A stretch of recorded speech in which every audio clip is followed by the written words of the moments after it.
Hello, akong bahay. Oo nga. Thank you. Yes, ma'am. Pwede po lang.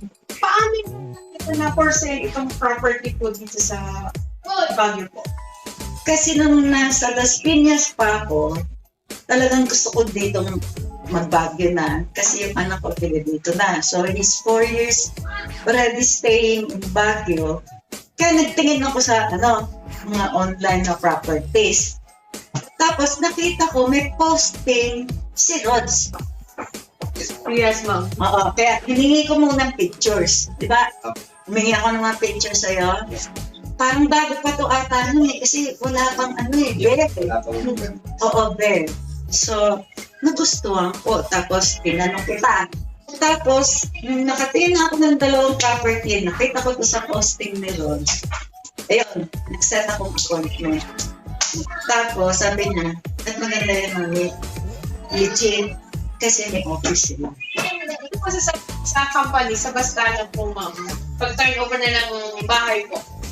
Hindi ko nga alam na nag-prepare ng ganitong ka-luxury sasabihin ko. Na formal turnover. Talaga. Kasi okay na ako, nakuha ko na yung title, ang bilis na lipat ni title, titulo ng bahay from previous owner to me. Yes, naayos na niya yung tax declaration, everything is in order. Pero hindi ko nga in-expect ganito, may balloon pa para akong birthday ko. Sure. Talaga, very happy ako. I'm very, very happy with Bastana. That's why, yun nga, talagang sana may mag-workout. Nire-refer ko kasi ang Bastana. Bastana Real Estate kung gusto ninyong mag-Baguio.